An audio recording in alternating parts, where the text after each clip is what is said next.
Okay. Go forward. Sorry about that. Okay.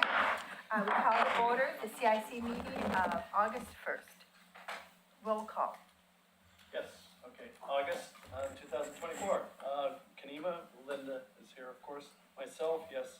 Caulfield, Dan. Here. Gillyville, Carla. Here. Is here. Dee Dee. Here. Yes. Gaffney Lane, we have Betty. And Shelley's. Shelley's in the Zoom. in Zoom. Yes. Can you try and speak for us, Shelley? For whatever reason, we're not hearing her. She can pop in anytime. Yeah. Okay. Hazel Grove, we have no rep. Hillendale, Sarah's here. I'm here. Josh is on vacation. McLaughlin, Denise. Here. Yes. Tim is here. Here. And Park Place, Steve is absent, and Bob Here. to my right. Okay. Rivercrest, Emily, do we know if Emily's here? Emily's not being the rep anymore. Okay.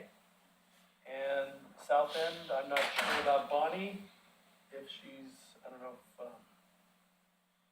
and Tower Vista, we have no rep. No. We have Adam and Aquila. Thank you. And Carol. Oh, Are you muted? am I muted? Me? Was I muted? Sorry. Want me to do it again? We're all here. That's yours. Yeah. Say that. Take a picture. Yeah. Wait, pull it down. Yeah, raise your hand. There, yeah. Having a little technical difficulty. Want me to run it down? Hey, Lamont, can you hear us?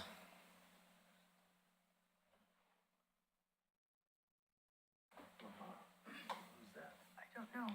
It seems that we're having an issue with being able to get audio coming in through us. Can you talk to us? No.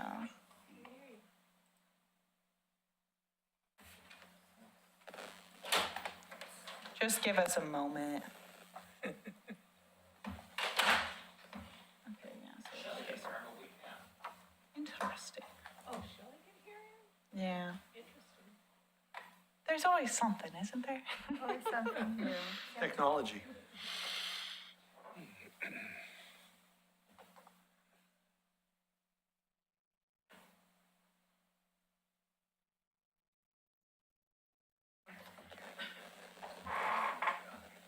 Must be Jackie in the back. Jackie, a new technology. Well, we can always move forward with the first presentation since they can Okay. hear us. Okay, And our first presenter is Is here Jack- in front of us. yeah. Jackie Harmon from the Police Department. And canines? No canine? No, I'm not from the police department, I'm a concerned citizen. Oh, Concerns. oh, okay, so we don't have anyone from the police department. But there, It's a police issue, though. It's a police issue, okay, you can come in, we can give you it's an issue 3 minutes, we're out of order, but we'll be fine. No. No, Have the comments, she's it. she's it? She's it for the. she's here to present the canine. Oh, Yeah. okay, as a concerned citizen, okay. Mine did too. Mine didn't. Mine is on. Yeah.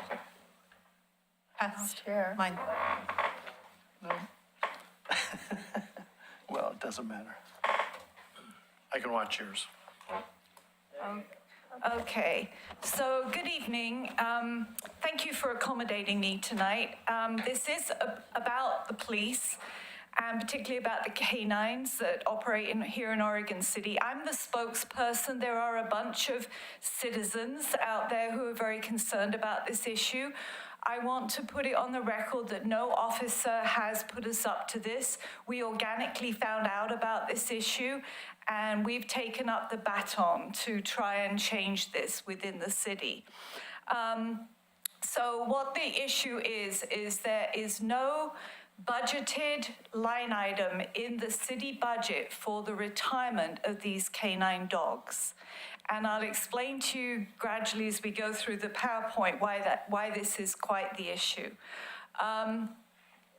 So the next slide will, who are we? Okay, so we have 3 dogs currently operating in Oregon City, and 1 is retired. The 3 that are operating now is Grendel, he's the drug dog, and he's gonna be 10 in November. Slate is 9, and he's currently operating, but he will be retiring in January. And then Ronnie is 4, so he's a youngster. He'll be here for quite a few years. Mac is retired. Oh, I'm not. No, you're good. We're working on a technical. Oh, I see. I'm sorry. And then Mac is retired. And that's an important factor. I'll bring that up later. So I've just a few stats which might blow your mind about what our dogs do in the community. Grendel is the drug dog. To date, he has found 70 pounds of meth, 3.3 pounds of heroin, and an astonishing 73 pounds of fentanyl. Now, when you think about doses of these drugs are like minuscule. So the fentanyl that he has found would be 11.5 million doses, which is astounding. And think of all the lives that this dog has saved. The next slide is going to show Ronnie. And Ronnie has, in 13 months, he's been deployed 41 times.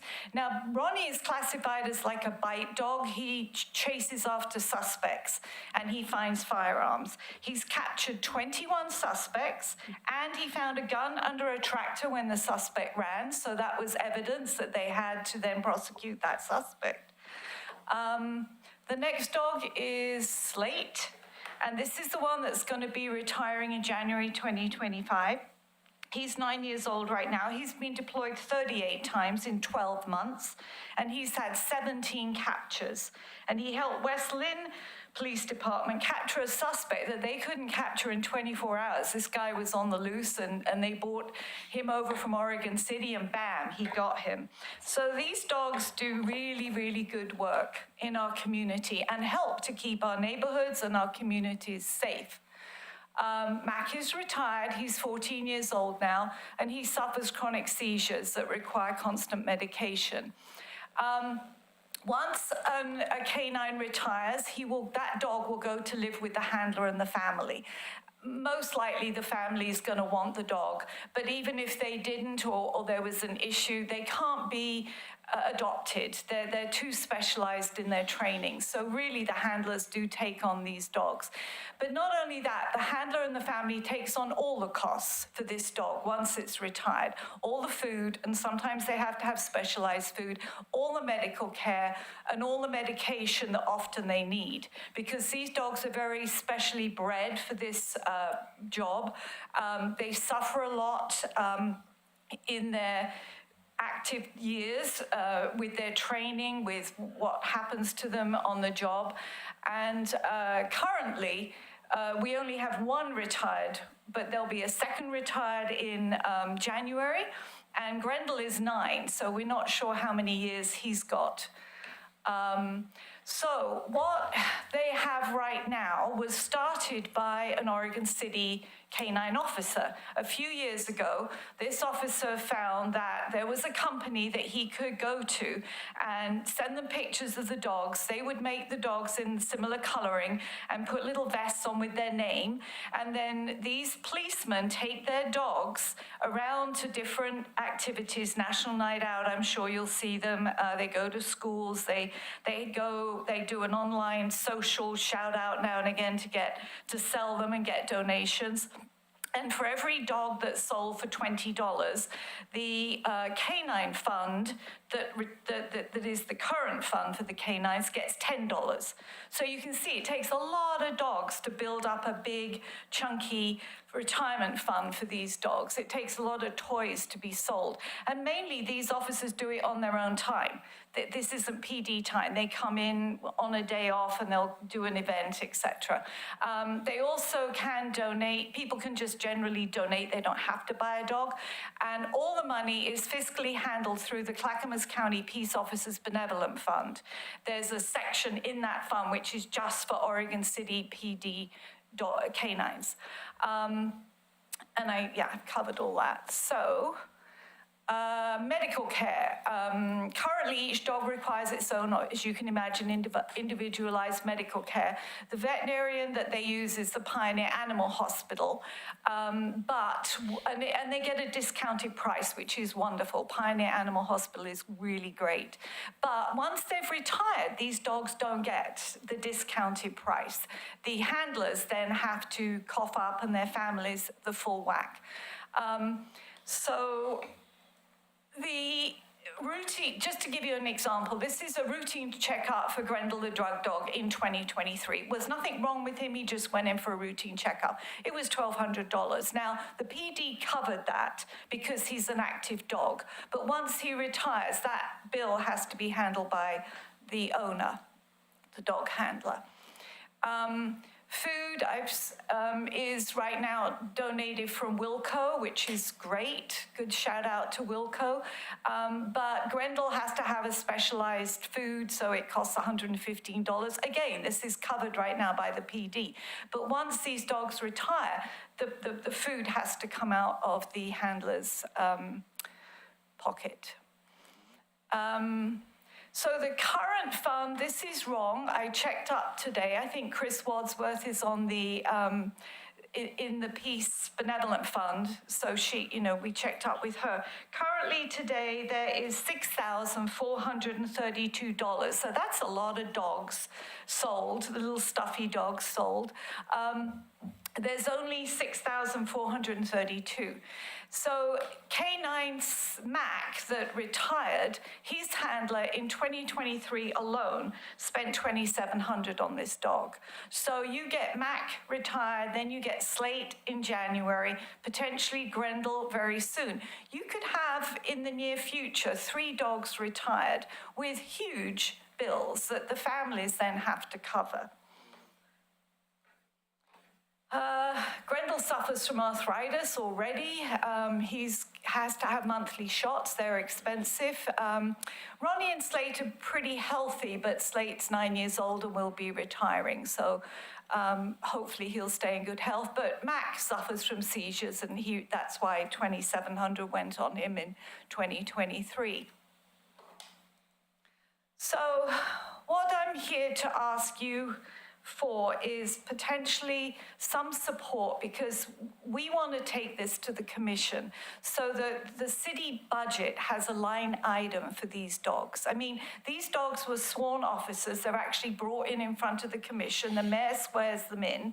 So really, and if they get injured on the job or a suspect hurts them, there's a huge penalty for that because they are considered police officers.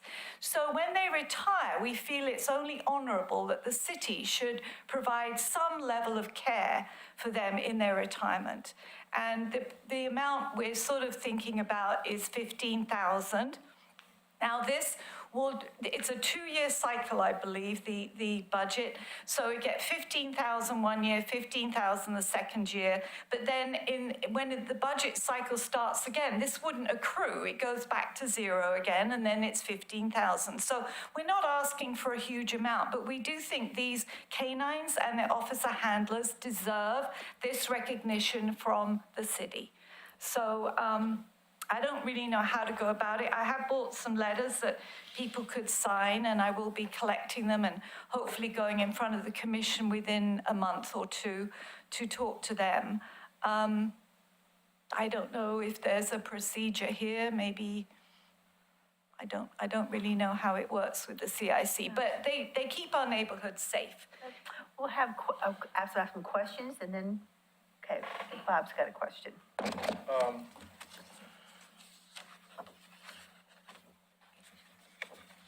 If that funding was provided by the city, have you given any thought about what part of the budget it would come out of? Would it be the police department or the general fund, or? I can't really speak for where it would come from. I would assume it would come from the police department.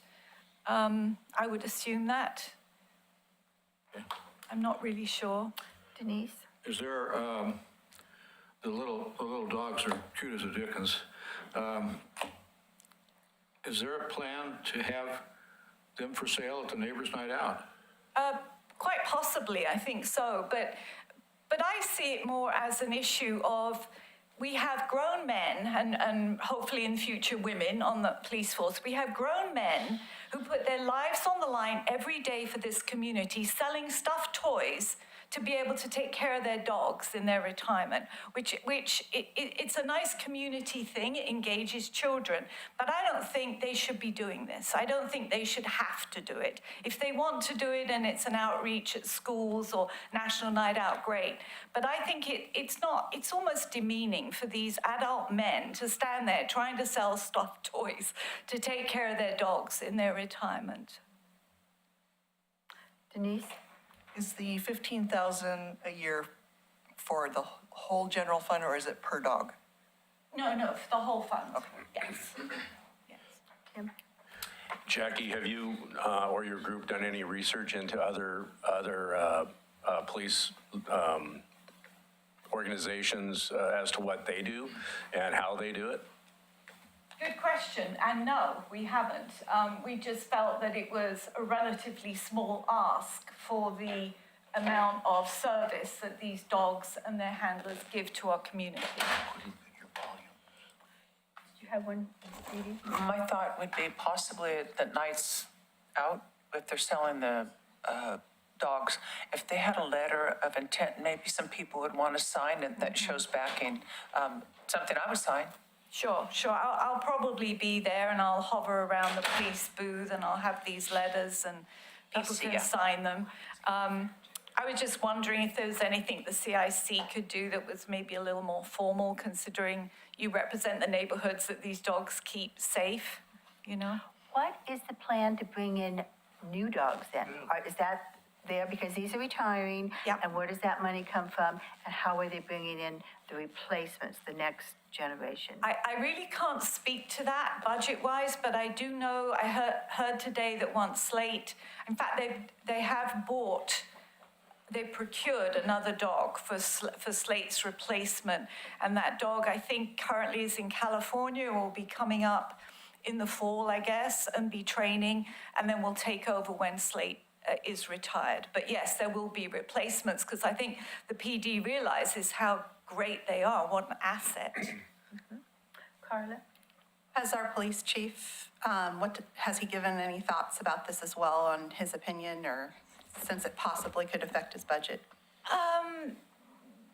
I don't know. Again, I just know that right now there isn't a line item in the budget, and I think that it's such a small ask compared to a lot of budget items that I'm sure that maybe they haven't even thought of it. Maybe, I don't know, I don't want to put words in the police chief's mouth, but maybe he thinks that this benevolent fund selling dogs toys, maybe that's enough. But you can see from some of the bills that I highlighted, it's not enough. And once these dogs retire, you know, to have the police,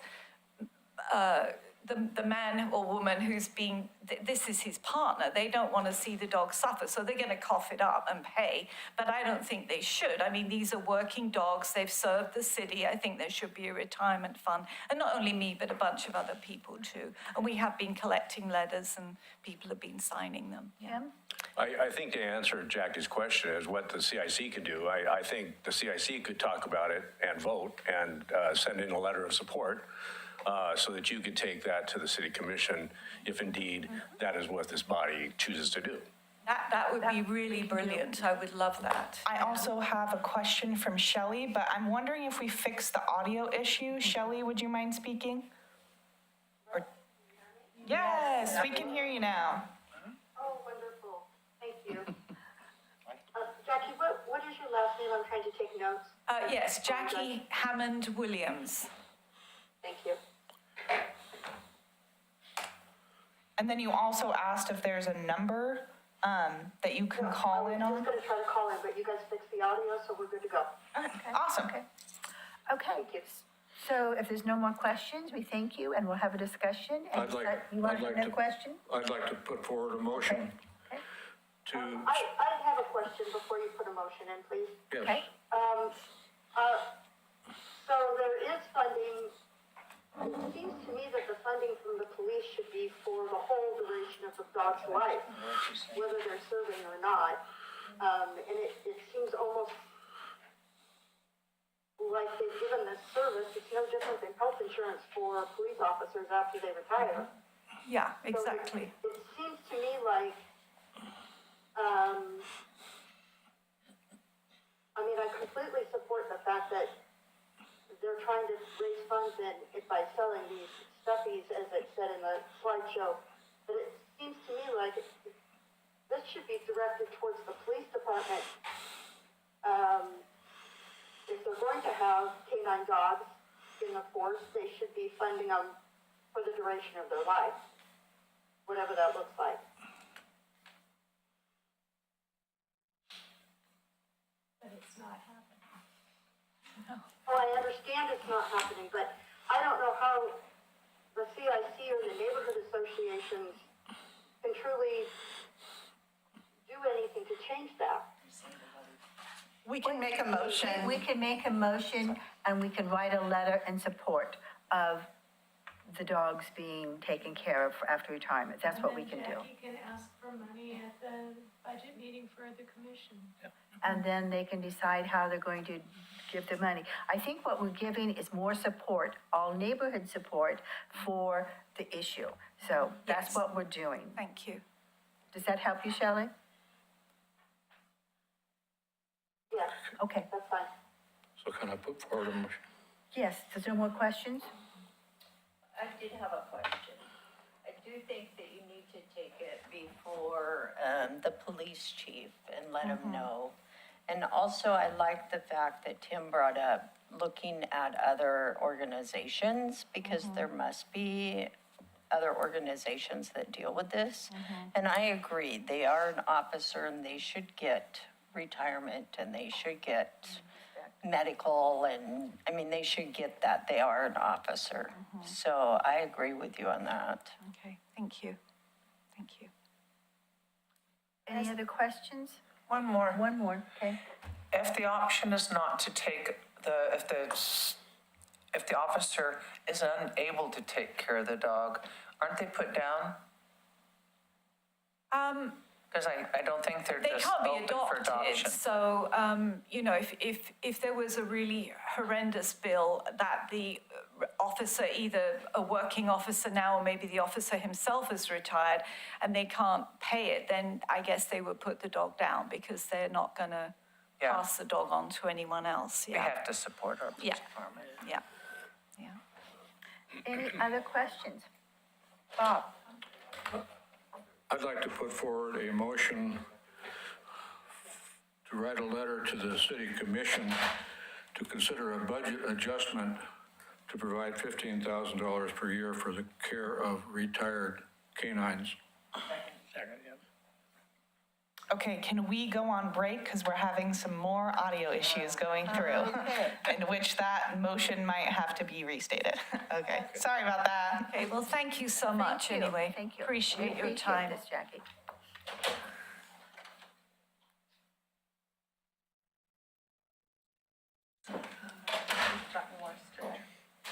Technology, any grant. Technology break. Sometimes. Okay.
Okay. Any opposition? We are good to go. There are air ducts on one side that can't close off. Okay, I would like to put forth a motion that we ask the city commission to make a budget adjustment to provide $15,000 a year for care of retired canines. I'd like to amend that to take out the specific amount. Will you turn on your microphone, Denise? Sure. I'd like to amend that to take out the specific amount, because it might be more that they can give. Just to provide medical care to Yes. retired canines. Yes. And their handler, yeah. Their handlers. To be determined. Wait a minute. They were asking for funds to feed the dog also. Yeah, it's not just medical care. Yeah, Okay. it's the whole thing. Yeah. For support of the dogs. So you didn't tell them. Medical and food. Okay, I'll amend my motion It needs to be for all care. to recommend to the city commission that they amend the budget to provide all care to retired canines. Food and Second. medical. Had a second? Denise seconded? Okay. So do we want to have a show of hands of all support, or do we want to round the Show of table? hands. Show of hands? Okay, all in favor? Aye. Opposed? Okay. Abstain? Abstain? Okay, Unanimous. pass unanimous. Okay. So Denise, will you draft a letter? Or I'm do happy. they just, or does this just have to be part of the minutes? It's Hannah. They would be, I would not be drafting the letter as a staff member, but someone Somebody within the has to. CIC. That would be Okay, up to you all okay. on how you want to go about drafting that Denise and letter. Bob going to write a letter, and then we'll bring, and then we can I think bring that's it back. secretarial job. Yeah. I'll draft a letter. Dennis doesn't have enough to do.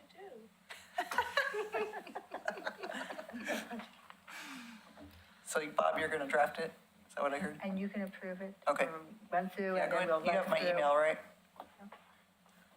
Okay. And then we bring it, well, we don't have a meeting in September, so this would be October before we can get back to CIC for everyone to approve the letter.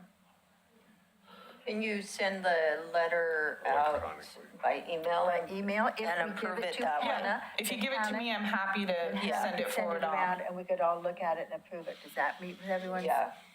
I'll It's send it to Is you. there a timeline constraint that we have to get it before then? October? Maybe we ask Adam when the I think, commission I meets. think it's more thinking about the dogs and wanting this to be in place. And it would be nice if you could have the letter before you meet with the city commission as a letter of support from the CIC Met. Do you know when you're meeting with the commission? Not yet, but Not yet. hopefully early September. Early September. If you communicate to me, Jackie, on when you're meeting, I can make sure to get that deadline out to the CIC. Okay, thank you, thank you. Okay, our next presentation is DEI by Lamont Browne. I believe he's online. He is. Yeah, thank you. Can you all hear me? Yes, we can. So loud and clear. Fantastic. Give me 1 second to share my screen.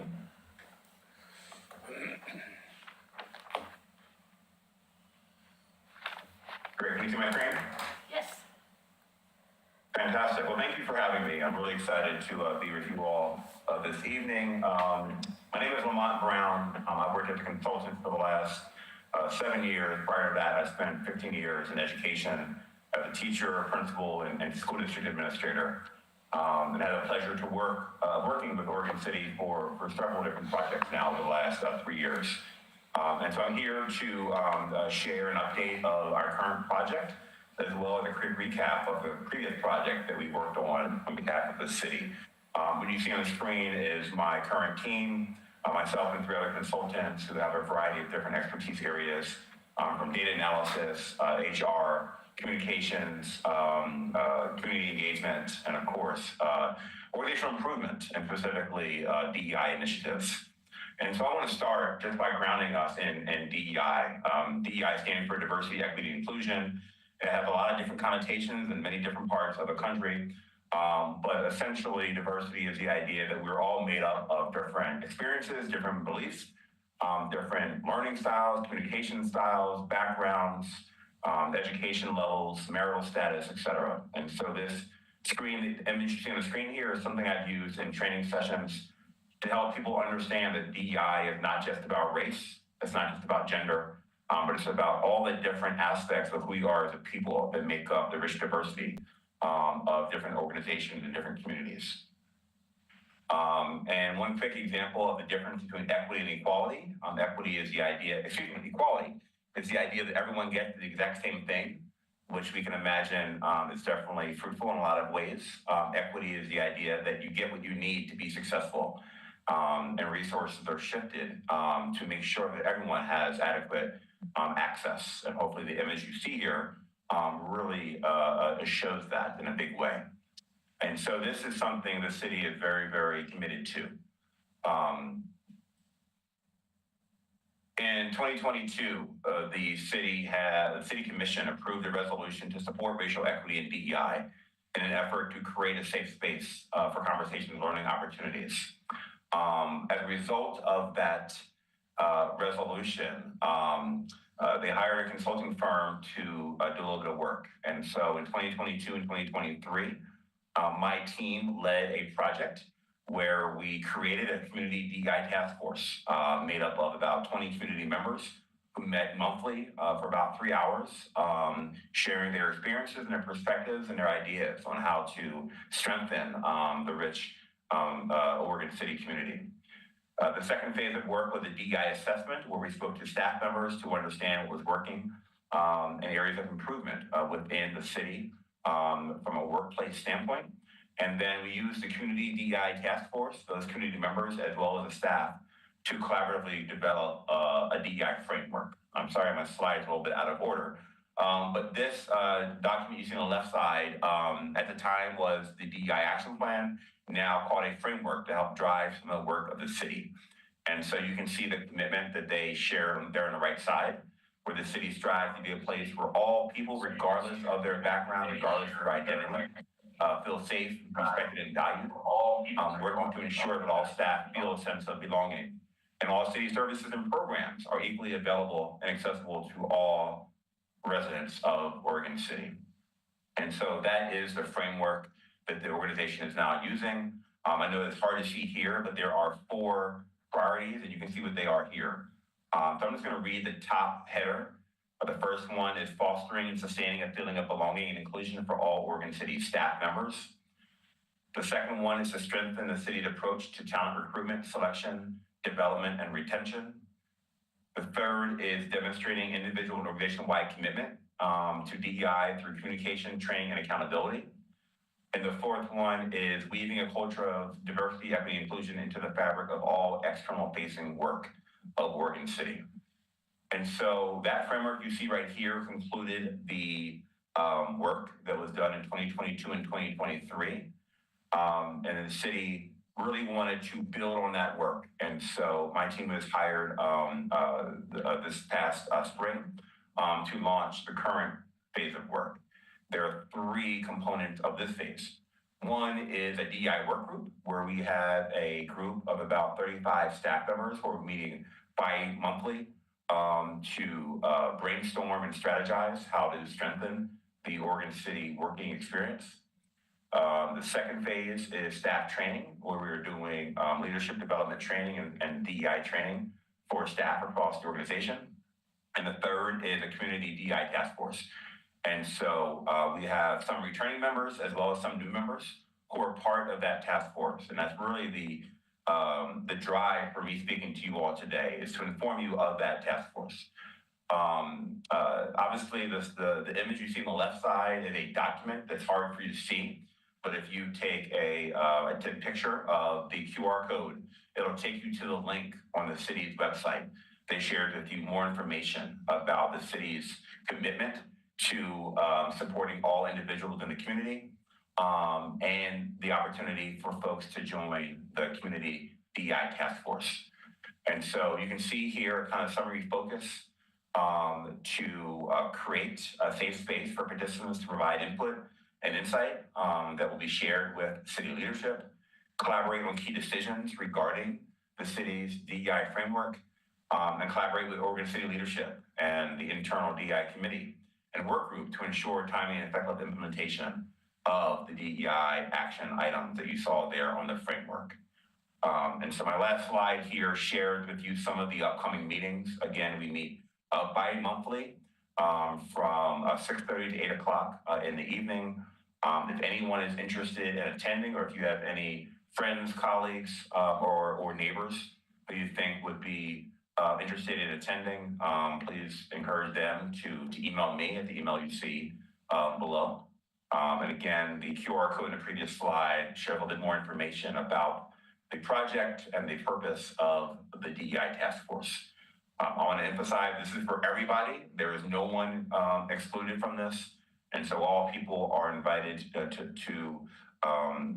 share their desire to be on the task force, attend, and share a perspective that can help bring us together and really build an even stronger Oregon City community. And so with that said, I'll go back. So for those of you who did not get a chance to click before, you can do that now. And certainly happy to answer any questions. And I'm happy to share this link over email tomorrow too. I can send out an email with this information as well. Fantastic. Are there any questions? Bob? Where will those meetings take place? There are a couple different locations based on the date, and so once, if anyone emails me, I'll share all the information. There are a couple questions I asked just to make sure we're being as representative of the entire community as possible, and then I will send everyone who attends an appointment that lists the specific time, the day, and location as well. Are there any other questions? Thank you very much. Thank you. And our next presentation is Park Place Concept Plan Code Refinement, Oregon City Planning Department, Aquila.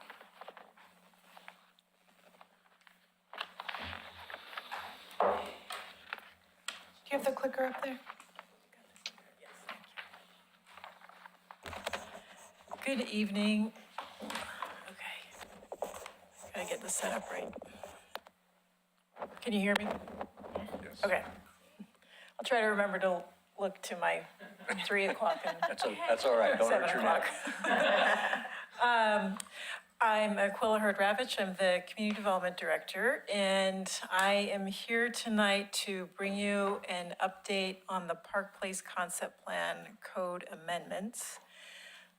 There is a lot of technical and detailed material, and I'm going to go through kind of a high level of it. I'm happy to answer questions, but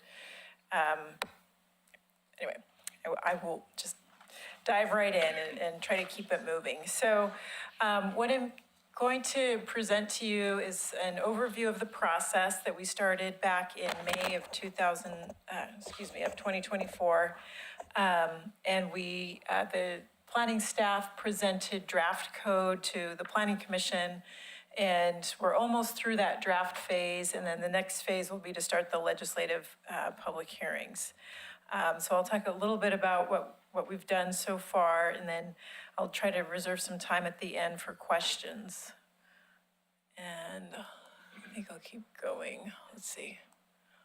Oh, I think I lost control of the presentation. There, back one more. There you go. Thank you. Okay. All right. So just for those who aren't familiar, Bob said he would give this entire presentation, so I'm just kidding. Bob and Carla have sat through a lot of these presentations, so they're very familiar with the Park Place Concept Plan at this point in time. But so in 2002, there was about 500 acres of rural land located just east of Oregon City, and that was brought into the urban growth boundary to accommodate future growth. The Park Place concept plan was developed to help Oregon City prepare for this growth, and local citizens and area stakeholders, like actually Jackie Hammond-Williams, I believe, was a big part of that back in 2008 when the concept plan was being developed, and other jurisdictions to develop a common vision for the area. The vision provides a framework for growth that respects and augments the area's context, history, and natural systems. The Park Place concept plan emphasizes good urban design, multimodal connectivity, opportunities for placemaking, and cultivating community, diversity, and above all, a way to provide for future growth in a sustainable manner. Ultimately, the Park Place concept plan will ensure that the land that's brought in is developed in a sustainable and efficient way, and it will maximize the land that's available for development while protecting the natural resources in the area. So just for context, I'm sure you all know where this is, but I'm going to use the pointer, even though I know you can't see it. Maybe, Hannah, I don't know if you can use it, follow along. So this is Holcomb Boulevard, and it curves around like this. This little grouping right here is the Trailview subdivision. And so this is a proposed road that's not there right now. And this is, I think, the Oak Tree Terrace, I think is the name of it. So just to kind of put it, and for a little bit more context, this is Redland Road down here, and this is Holly Lane. So hopefully that kind of gives you a good sense of where we're talking about. Thank you, Hannah. Of course. Can you advance? Thank you. So the Park Place concept plan was adopted in 2008, and at that time there were code amendments that were made to implement the concept plan. It had to comply with Metro Title 13, so part of our whole land use system is the regional government Metro, and they've got their own set of codes that cities have to comply with. And so the concept plan had to meet those requirements. And at the same time, we adopted comprehensive plan amendments and gave comprehensive plan land use designations to the area. And since 2008, there's been a number of changes, and kind of the Oregon land use paradigm has shifted quite a bit. In 2017, the definition of needed housing changed, and the ability to apply discretionary standards to review housing was no longer allowed. The state mandated that only clear and objective standards could be applied to the review of housing. So that was one of the changes. And then House Bill 2001, I think actually came about in 2021, or maybe a little bit sooner than that. That passed, and that required cities to allow middle housing. So that's, duplexes, triplexes, cottage clusters on single family zones. And Oregon City adopted those middle housing standards in 2022. And then most recently, in 2024 legislative session, the short session, there was a Senate bill that was passed that adopted a number of different housing requirements, but one of them is around mandatory adjustments. So a developer can kind of come in and ask for certain adjustments to be made, like garage orientation is one that sticks out, or maybe setbacks. And let's see, I'm trying to see if there's any other details from this I wanted to point out. But so I guess one of the pieces to point out is that we did have a master plan application come through for this area. And when that master plan came through, it illuminated a lot of places in our code that weren't clear and objective, that were discretionary, and that didn't fully implement the concept plan. And so that's kind of how this whole code revision came about. That master plan was ultimately denied by the City Commission for various reasons, but the main overarching reason is it didn't fully implement the concept plan to the extent that they envisioned. There's some more details there, just for a little bit of context. The applicant appealed that denial to the Land Use Board of Appeals.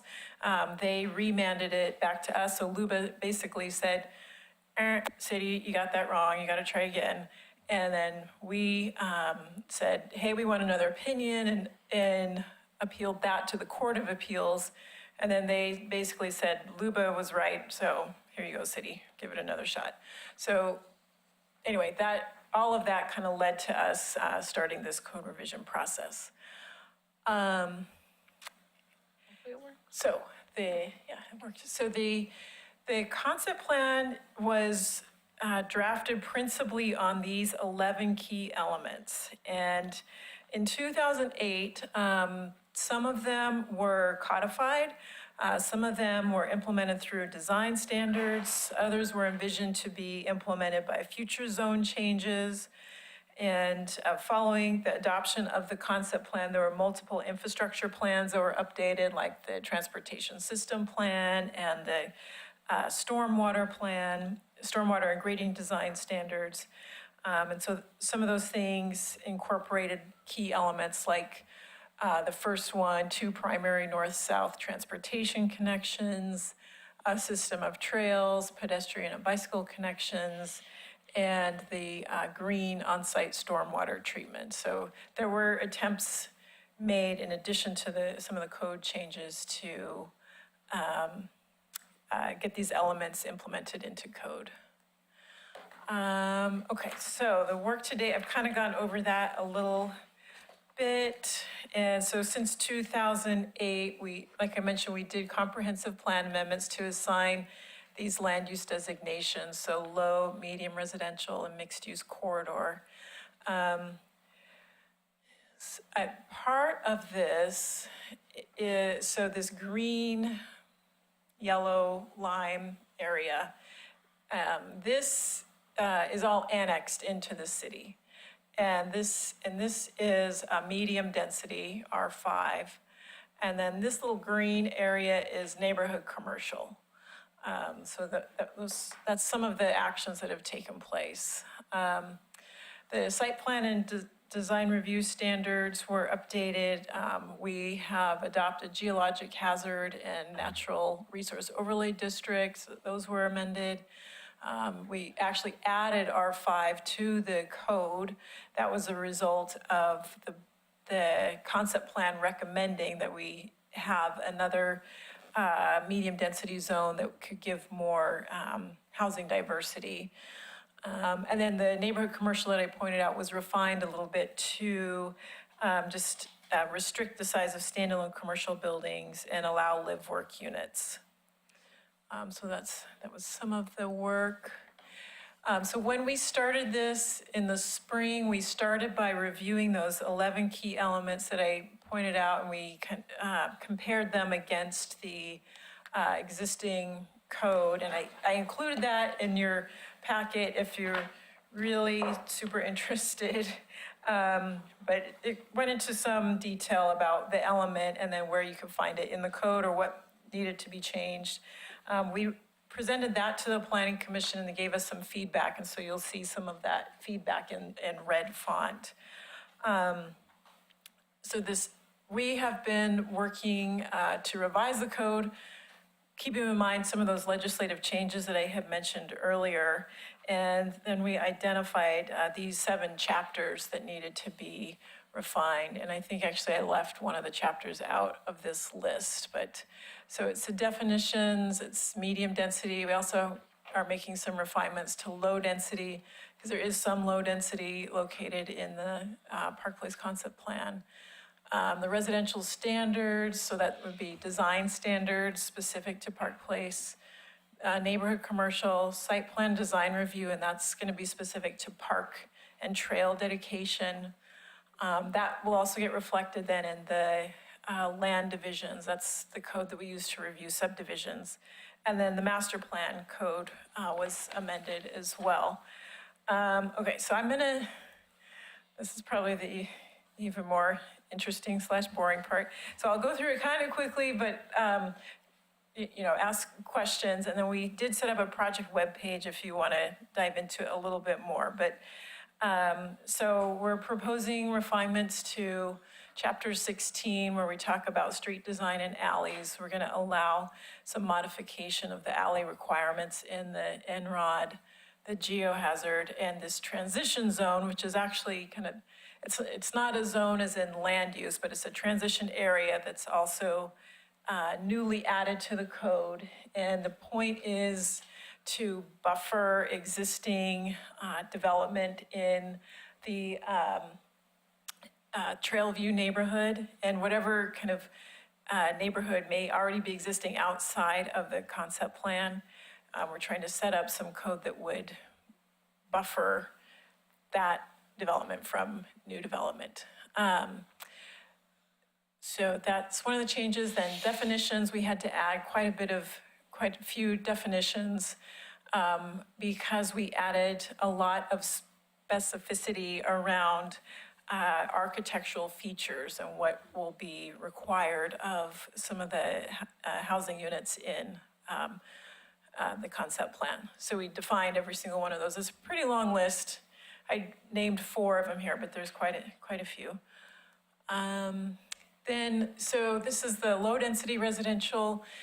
This is where we put into the code how we're going to get that transition area, and then we made some edits to a table with dimensional standards, mostly for readability purposes. And then on the second column here, we made similar changes to both low density and medium density, where we created this transitional area. And the way that we're doing that is by saying 40 feet between dwellings, which should not be a hard thing to do. It basically matches rear yard setbacks. It just will kind of not allow any variation from that. I guess if an applicant wanted a variation from that, they'd have to go through a variance process and show a hardship and why they needed that. And then we're also requiring that the lot sizes match. So if there's a 6,000 square foot lot in an existing neighborhood, then the lot in Park Place concept plan that gets developed needs to be 6,000 feet, just to help create that spacing. Okay, and then continuing on with the medium density changes. So the medium density used to allow a multifamily in an R3.5 district through a master plan. And a master plan is a highly discretionary process, and that's what we can no longer do when it comes to housing. So it is now an allowed use in R3.5. Right now, there isn't any land that's annexed in that is that zone, but there's a lot more land that could be annexed in. What's annexed in right now is about 92 acres. So that's 92 out of the approximately 500. So there's a lot more to go. And then we had to add a maximum density for that multifamily. Continuing on with the medium density, again, we edited the dimensional standards for better readability and added that separation requirement to maintain that transition area. And then there's quite a bit of work went into the residential design because previously, well, if you looked at the code right now, you'd see pictures.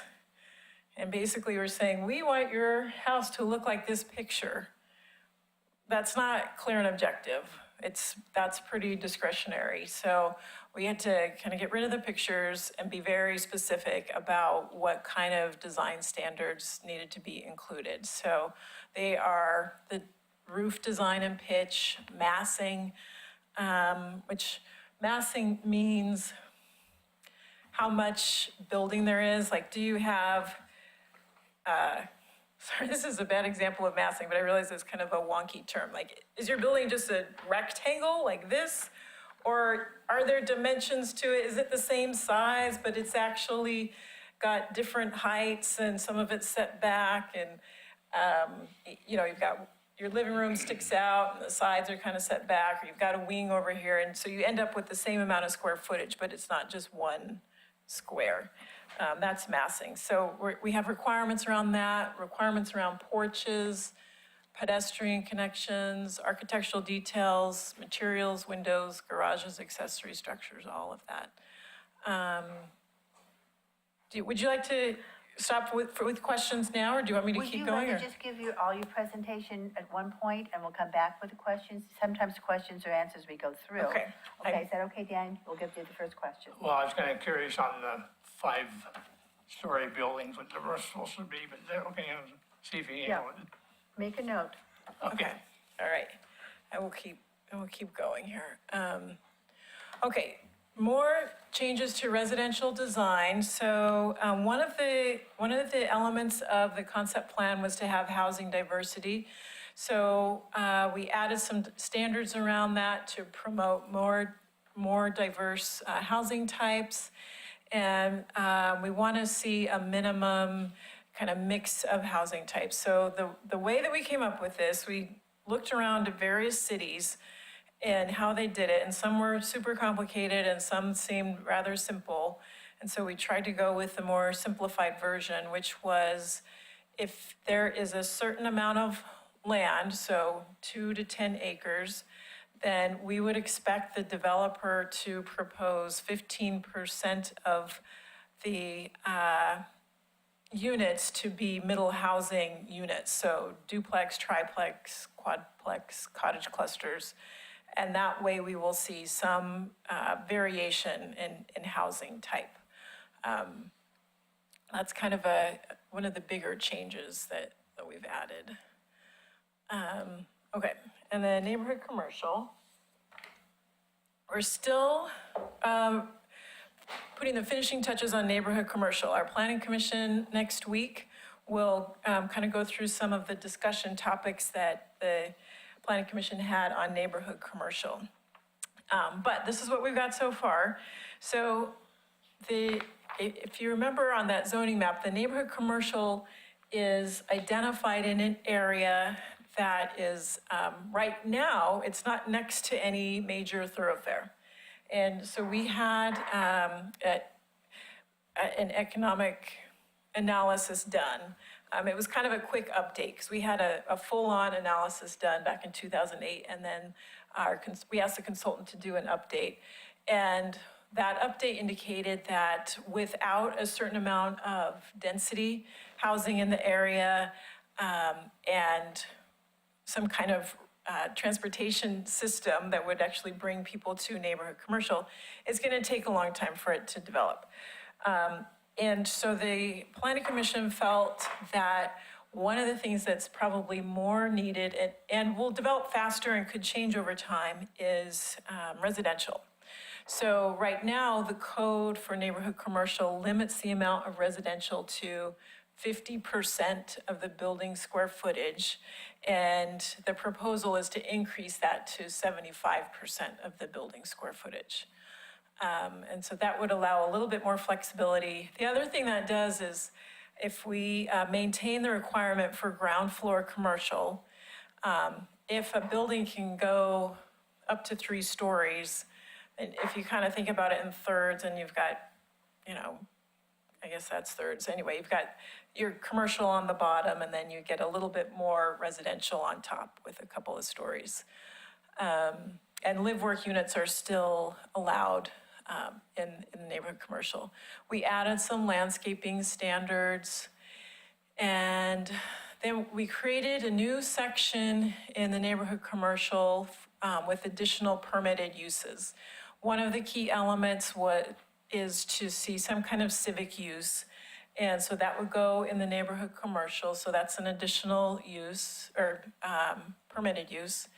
And then we've added a couple of things that is pretty actually unique to to neighborhood commercial in Park Place Concept Plan, and that is limiting the size of off-site stormwater facilities, and also limiting the size of parkland so that the neighborhood commercial can be protected for those commercial uses and not completely used up in stormwater facilities and parkland. Part of the reasoning behind that is where the neighborhood commercial is located is the low point. So if you think about Holcomb and Redland, it's all going downhill. So somewhere in the middle between Holcomb and Redland is Livesey. And so all of that stormwater's trickling down to the low point. And one of the things that we want to make sure of is that the neighborhood commercial is also located in the low point, is that entire chunk is not taken up by an off-site stormwater facility. So off-site means that it's going to serve residential. If it's serving residential, it should be in a residential zone, is what our proposal will be. We still have to get through all the legislative hearings, so. And then there's some additional residential uses. There's some additional standards for residential uses in neighborhood commercial. Okay, we're almost there. So we've added a few site design standards to really create kind of that Main Street feel when it does develop, of where the structures can be sited, parking, where that can be located, building facades and entrances and pedestrian elements, and then corner building entrances and what we want those to look like. Some of this code was also modeled after what we have in Thimble Creek right now. So Thimble Creek had some clear and objective pieces put in. So one of the last pieces that, again, the Planning Commission is going to review this next Monday, is they're going to see the second round of this. They've spent a lot of time on it. We're adding a new section that will require park and trail dedication. We don't have a good way to require that land dedication right now. It's not spelled out in the code. So we're adding some specific language around that. We're making open space voluntary, because a lot of the open space in the concept plan area is within the natural resource overlay district. And that code already has a way to dedicate that land and dedicate it to the city or keep it open and natural. We wanted to be careful about what we were going to require to be dedicated to the city, because that means that then we have to take on that responsibility. We may not want to take on all the responsibility of the natural resource overlay when it can't be developed anyway. So there is a proposal for a park in the North Village, and that will be an 8-acre park. South Village is going to be located south of Redland, and that's for a 4-acre park. And then there's some trails that have been adopted for a long time now, since 2004 in the Trail Master Plan. And so those are the ones that we are writing language around to see that those get the land dedication. Okay, and the very last thing that we did, and this is kind of a small point, it's not a lot of code, but I think it's pretty important, is that we added some language in our master plan code to make it very clear that if an applicant can't meet the clear and objective standards, or if they don't want to, this is their path to go through the master plan. Otherwise, they have to meet our code. Or ask for variances, which takes them out of the clear and objective realm. Okay, and so this is the schedule. Like I mentioned, the Planning Commission has been reviewing the code since May. We're here tonight. Our staff, Pete Walter, will be at the Park Place Neighborhood Association on the 19th, which I understand is not a general meeting, but I think that he has worked with Steve to, yeah. Oh, the steering committee. Yes, it's a steering committee, yeah, to present at that steering committee. We're giving an update to the City Commission also next week, and then hoping to start the legislative hearing process then in September. or at least the fall, but I'd like to get it started in September. And I'm happy to answer questions. Dan? I think I may have made it. I guess in our neighborhood, when you came to the meeting, it was supposed to be 3-story buildings, and we ended up with a 5-story. And I hope that doesn't happen, up in the Park Place area. Oh, so are you referring to the Maple Lane apartments? Yeah, and that's a different zone. It's mixed-use corridor, and that does have a pretty high height limit, and that mixed-use corridor is currently not proposed for anywhere in the Park Place concept plan area. Ms. Denise? I have two questions. Number one, Holly Lane and Redland Road. It's really busy, hard to get off of Holly Lane onto Redland Road. Will they, when they add housing, are they going to add a traffic light or a roundabout or something like that there? That's a good question, and I don't know. The intersections in the county and Holly Lane and Redland are both county jurisdiction. I'm not sure what they have planned for it. I don't know if once we have development happening and we see, if we see annexations and development in that area, will that change? There'll have to be traffic studies, and so they'll have to show how that intersection is going to be managed. Okay. And my other question is, when the information you sent out that we got showed that they might have a civic area as a library, and would that have a community meeting room? And if it does, will there be budget for staffing so that they can be there in the evenings? So I think you're asking a question that's about 25 years in advance. This is something that has affected us, so that's why I wanted to. I understand, yeah. I mean, a library could be one of the uses. And so I think if whatever gets planned there, we'll need that community involvement. And so keep carrying that message. Yes. 25 years too soon. Aquila, I noticed the commercial and the neighborhood commercial are pretty limited. I mean, that neighborhood commercial is very small, and with the growth potential that can and probably will happen at some point, it seems to me that the neighborhood commercial, it seems like we should maybe put some planning on along Holcomb, because you've got a small amount of commercial way down here, and you've got a little tiny bit of neighborhood up here, so there's a lot in there and a lot of people. With the traffic, if people could have neighborhood commercial, they maybe not using Holcomb quite as much. And I'm just wondering is there any requirement to not have neighborhood commercial on Holcomb? Or does it have, you said it has to be in the neighborhood, serving the neighborhood. That would be serving the neighborhood.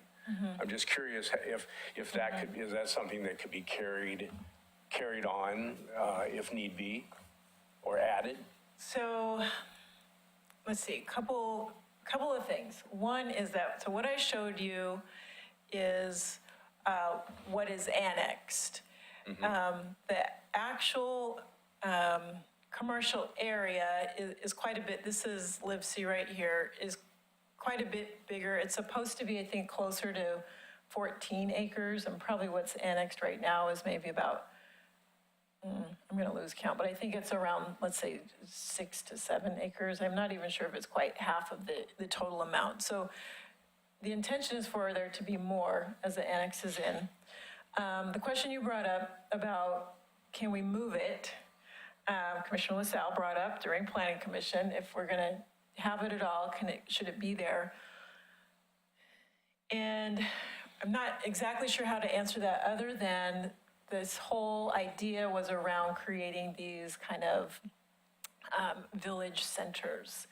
And so putting this center of the village in this main street, in this kind of community activity in the middle of where the rest of the housing would be.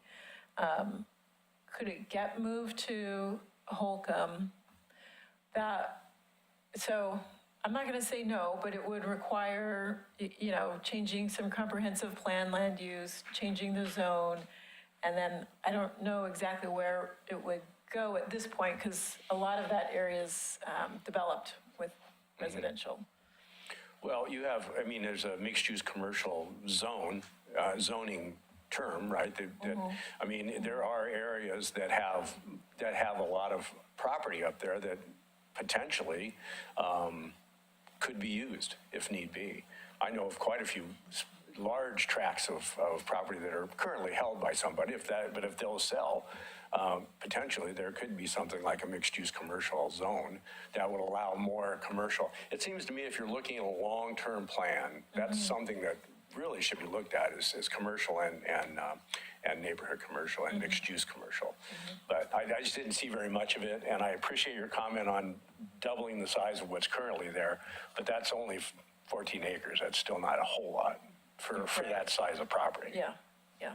But that's just my comment. Edie? I might just mention that we were considering only the boundaries within the concept plan, which Holcomb Boulevard is outside of that concept plan. So we were somewhat restricted on how we could approach that. That's a really Although good I point. did bring that idea up. Oh, that's a really good point. I appreciate that. Yeah. Is there going to be any verbiage about canopy retention other than just plowing it down and paying to do so?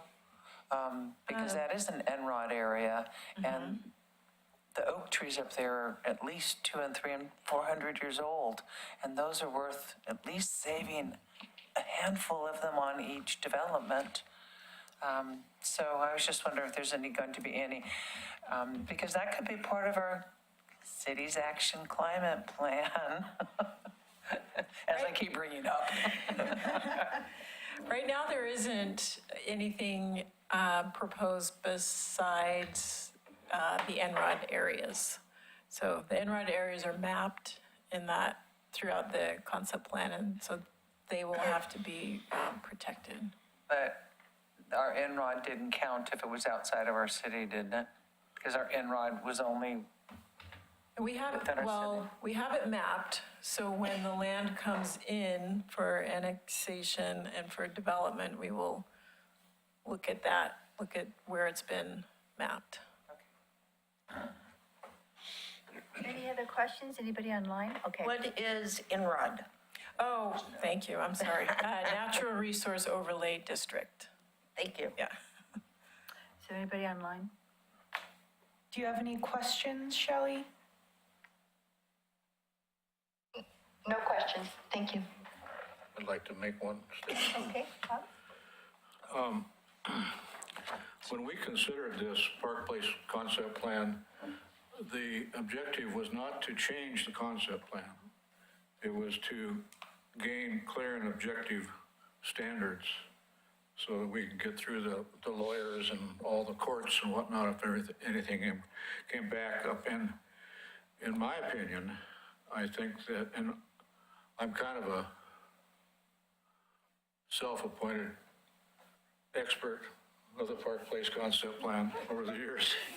I've become really, really involved. In my opinion, I think that we made the concept plan better than what it was before. And Aquila mentioned that a developer had put forth a master plan for that area, and they have subsequently canceled their application. So I think we wore them down. Carla? Well, the improvements as well create more opportunity for affordable housing and a little bit more flexibility on how that's constructed. And that's a cool idea because there could be, you know, you'll have one development, but the next phase, it could be something different and a little bit more flexible in creating what the goal would be is more people to be able to afford a home. Anything else? Thank you. All right, thank you so much for your Thank you. time. Thank you. Thanks, Thank you, Aquila. Aquila. And I don't see anyone for public comments. Is there anybody online for public comments?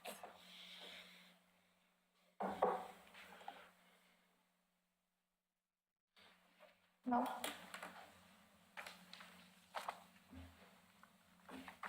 No? No. Okay. And approval for minutes, we have both the work session and the meeting itself. Have you, Move that we approve the minutes for June 3rd. yes, is there a second? Second. All in favor? Aye. Opposed? Anybody abstain? I wasn't here, so I'm not voting. Abstaining, okay, one abstaining, okay.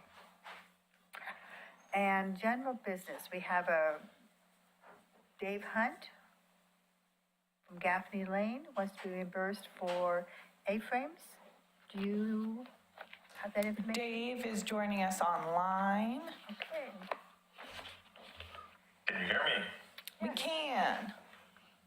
Okay. Do you want to introduce this, Hannah, or do you want me to just jump in? I can introduce it. So at the last work session that we held for the CIC budget was allocated to neighborhood associations based off of the number of postcards that each neighborhood association would be sending out within the fiscal year. Within that conversation too, it was stated that if neighborhoods want to buy signs for their neighborhood association meetings, then they would come before the CIC and get approval to be able to use the surplus funds of the CIC budget. So Dave was not a part of that meeting, didn't know that process. And the time that he bought the frames, there was a short period between the time that that was decided and the time that those frames were purchased. And so Dave is coming before asking to be refunded for the $382 that was spent on Gaffney Lane Neighborhood Association A-frame signs. I do want to direct you to the attachment within the packet, and if you don't have it, I'm more than happy to pull it up, of the amount of surplus funds that the Citizen Involvement Committee currently has, which has decreased since the last work session based on the postage increase for postcards. So I can share that. There are a couple options that we can do. The CIC can approve to refund Dave Hunt for the $382 for the A-frame signs using the surplus money.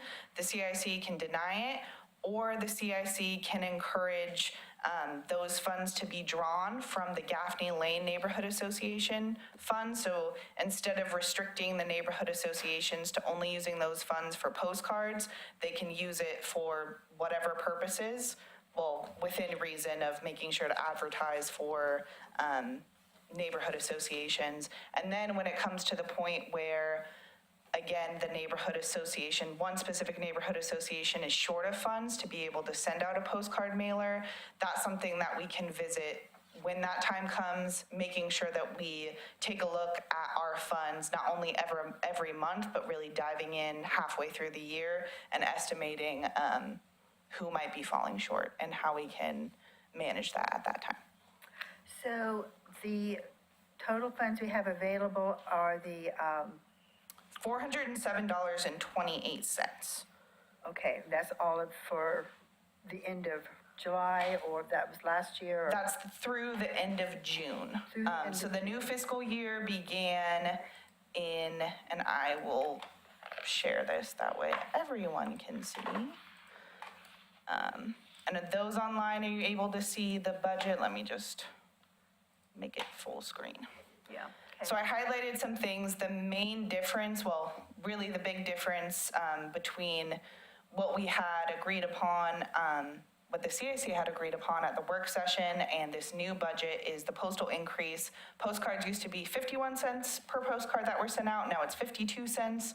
None of the number of postcard mailings sent out by each neighborhood association have changed. That has stayed the same, but that did impact your budget.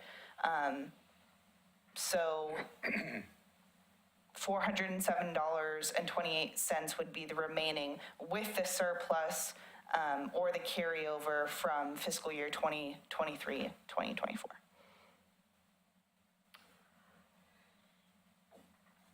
A motion, does anyone have any discussion on this? I have a question. Question? I I support Dave's request, but my comment is, I recall at the discussion that we had at the work session that if someone, a neighborhood association would get a set amount based on their mailings, should they choose not to use a month of mailings, then they could use it for whatever they wanted to, if they wanted to do that. I don't think we ever came up with, I don't remember ever discussing the fact that if there was a shortfall, or if there was a budget increase, or rather if there was extra money, that would be done that way. I'm a little confused by that, because it seemed to me that if you have 5 mailings or 6 mailings and you choose to use 5 mailings and use that mailing money to buy signs, that's great. This is for future, not right now. You know, for now, like I said, I support Dave's request because he wasn't here. But it seems to me long-term, and not to start the whole process over again, but it seemed to me that that set money was there, and should you choose not to use it for a mailing, then you could use it for the signs or whatever else you wanted to use it for. That was my understanding.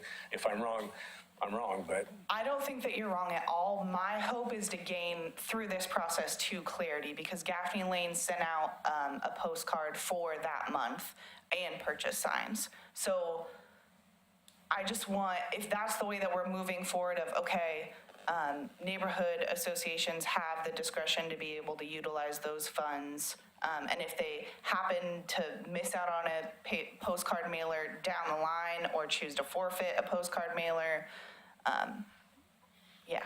But what I was concerned about was that's not you were mentioning it earlier. What I heard you say was if someone didn't have enough to make a mailer but had used the money, then any additional money, we'd have to take a vote at that point. Yes. Okay, so if that's the policy, that's fine. I just didn't understand it that way.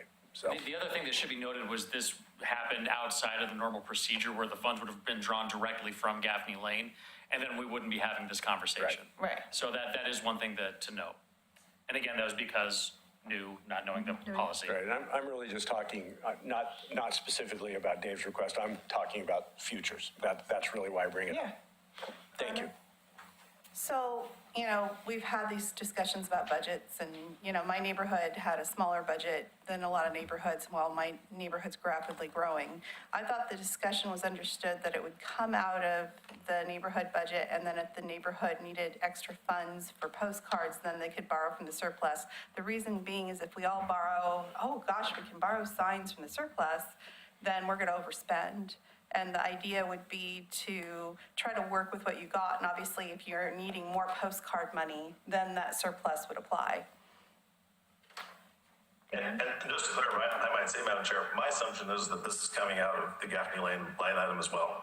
I was told that even if it's coming out of the Gaffney Lane line item, it's not postcards, then a specific request is needed from the CIC.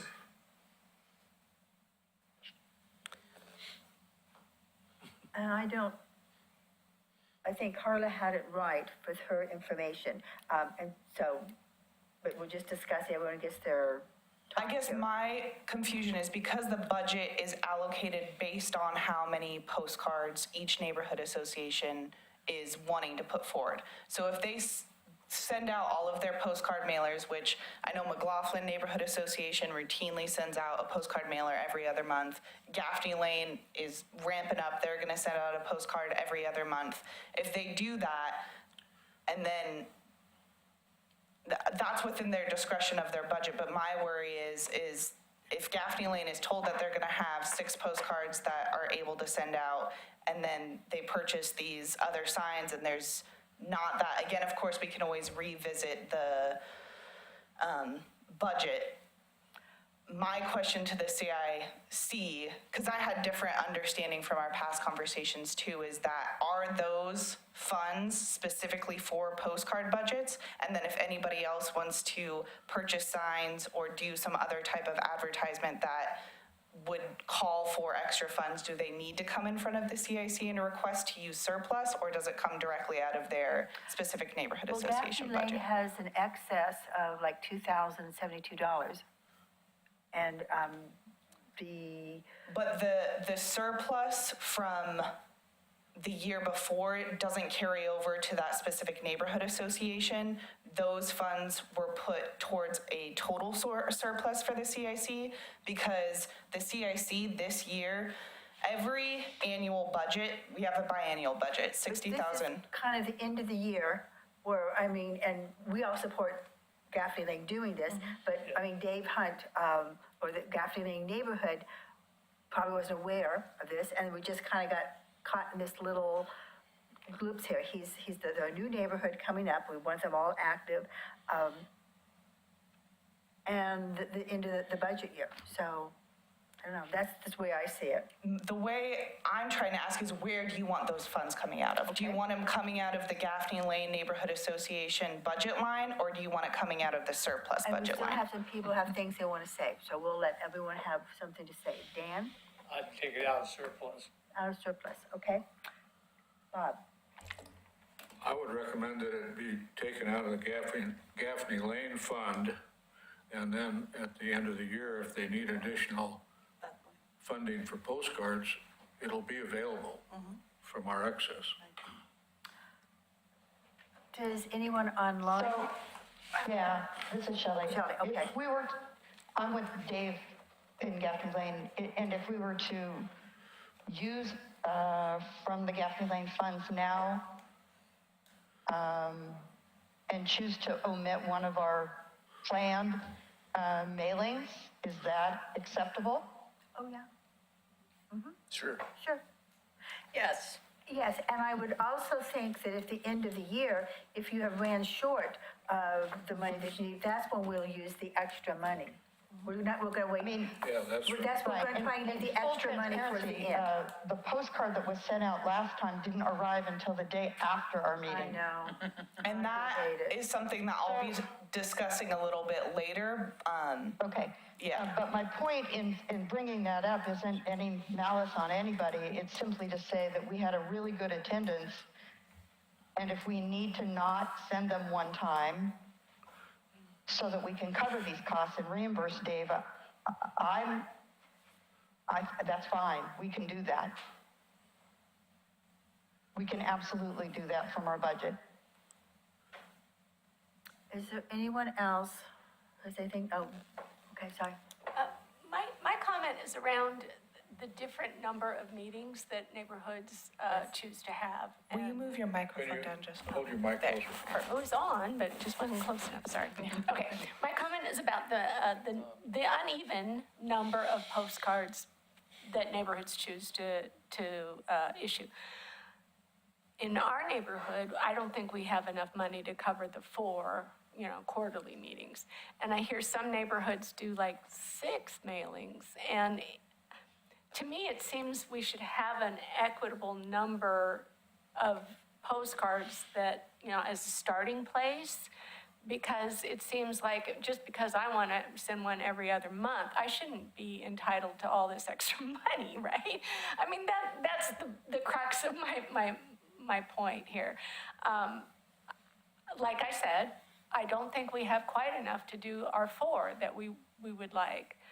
The budget has allocated funds specifically based off of the price of postcards that are sent out. And this includes the increased price with the postage increase. So with this, Tower Vista and Hillendale combined have enough because it's allocated. I can't read that. that. So I'm sorry. It's okay. So Hillendale and Tower Vista have been allocated funds to be able to send out 4 postcards. Right, okay, that's great, but there should be an equitable point here. Just because one neighborhood is way more active, they shouldn't get all that much more money than the rest of them, is equitable. And this goes back to the conversation that we had at the work session and some of the conversations that we had before of equality versus equity. And that's the decision that the Citizen Involvement Committee had decided upon, is switching, instead of previously, historically, allocating budgets based off of residential addresses, switching over to sending it off, separating the budget by how many postcards each individual neighborhood association sends. Because Park Place, received a larger budget because of their population, but because of the way that their general meetings were set up, they're only sending out 3 postcards a term. So I will leave that for internal. And each So neighborhood, back to the question at hand is, Dave, are you okay with skipping a mailer one time so that we make sure we can cover your reimbursement? 'Cause I don't think that's an issue for Gaffney Lane. I agree, Shelley. I don't think that's an issue, and so therefore it comes out of our budget, and if we need to skip a mailing for one of our meetings, we're happy to do that. Motion. One thing to consider, depending on the neighborhood, is there is more development in some neighborhoods than others. So I could see definitely, sometimes an emergency postcard kind of needs to go out quicker if there is a land use application in to where it has to present to the neighborhood. Eventually that may change because of the state, but as of right now. Then that's where the discretionary income, that we can borrow from if there's like an additional postcard you need because there's a land use application presenting to the neighborhood association. every neighborhood's meetings are put forward by their own bylaws. So we all have different little bylaws in our neighborhoods, and that is how many meetings that we're having. The signs are an excellent way, in case you have an emergency meeting, to get something out, to put out the signs. So it's a nice cover thing. So is there any other questions or discussion on this? Does anyone want to make a motion? I think it needs to be clarified that they would not have to cancel a meeting. No, they don't. They could, at the end of the year, they could request additional funding from the inactive neighborhood funds. Yes. So they would not have to. It would have to be through an active neighborhood association fund, because based off of the work session and allocating funds across the active neighborhoods, the CIC had decided to leave no funds for the inactive neighborhoods, with the understanding that if an inactive neighborhood association were to start up, then that information could be taken to city manager, and that would be accounted for, and the CIC budget would be adjusted accordingly. Right. So, yeah, I think we can, I understand we're trying to set a precedence for going forward, but for this particular situation, I think we're willing, Gaffney Lane, to just use our funds, and it won't affect the budget in any way, other than Dave will get reimbursed for what he purchased. That sounds great. And sorry for any misunderstanding.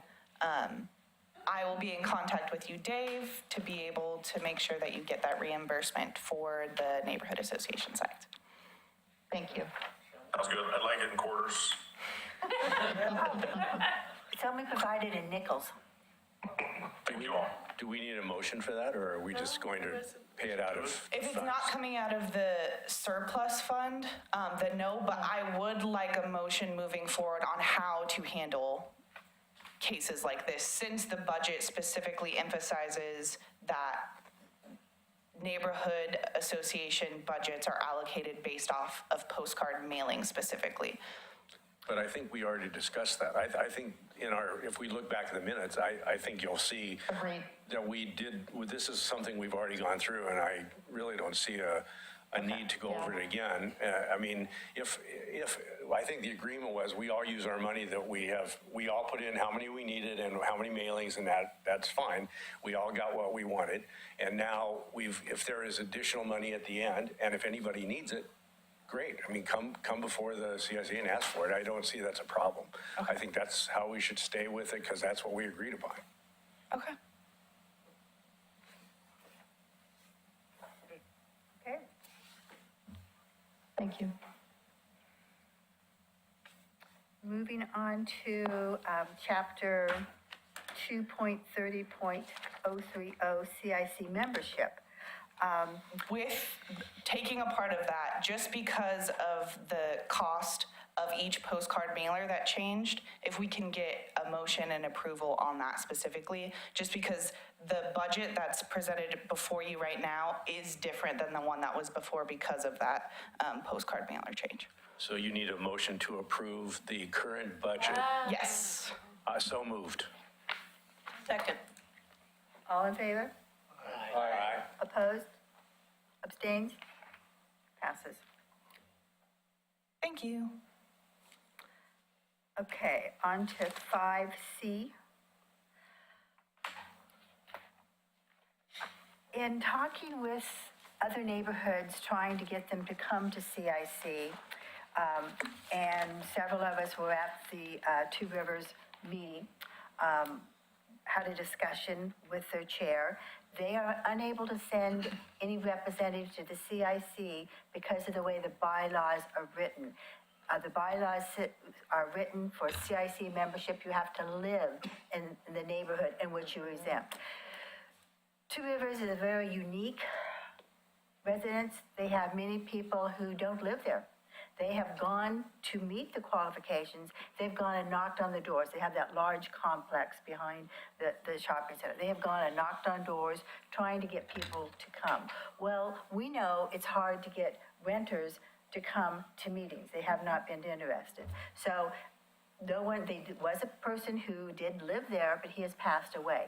They're active, the little neighborhood, we were there. They have, they own property, they work there, they don't live there. And so in order to be required, I think I would like to make a suggestion that we change our bylaws to include that just for this one neighborhood to get there. All of our neighborhoods are unique. Have all been contacted by our members to support us to come to CIC. We've all been elected. If maybe perhaps one of us didn't live there, but we were active in the neighborhood, they say, oh, well, we really like so-and-so. It could happen to other neighborhoods as well. But this is totally unique right now to Two Rivers. So that's why I brought this forward. The Two Rivers people would like to join CIC. They would be here, but they just can't be here because of their, okay. Does the Two Rivers bylaws state that they can, like McLaughlin says, you have to live, work, or have an interest, meaning in owning a business in the neighborhood for you to participate? I do believe they do. I had that exact conversation with them because the Kenema neighborhood's there. In Kenema, you have to own property, work, or live there. And so they own property or work there. But they cannot, because the CIC says you have to live in the neighborhood. You would think that by virtue of the fact that they have met the requirement for the neighborhood association, they would meet the requirement for the CIC. Well, I think at some point, a couple years ago, we went through the CIC bylaws and we redid them, and we all had a great time doing that. But I think we just need to, we didn't think about it.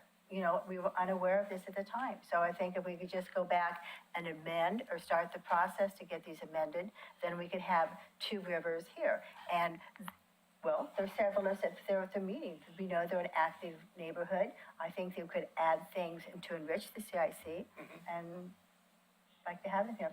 Dee Dee. They used to have Brian Boyce on there, but he never came. Oh, I know that, but Okay. he was ill. I know him well. Okay. But they've always had a couple people as representatives, they just have never come. I don't get it. Well, Boyce would be the only one who would be eligible, but he is no longer, he has passed away. There's not other people along River Road and all that, are there? Or I'm just curious, They why have one no would have one people from who is outside? there. They have gone, they have knocked on doors for the people who rent those apartments. There's not a big residential area for Two Rivers. Doesn't it go all the way down River Road? Okay. So another So question? do you have wording that you want to, Do I have wording? I mean, we could word it just like we do every neighborhood association, or you could say, because this is a commercial, more of a commercial requirement, or more of a commercial neighborhood, that requirement doesn't fit.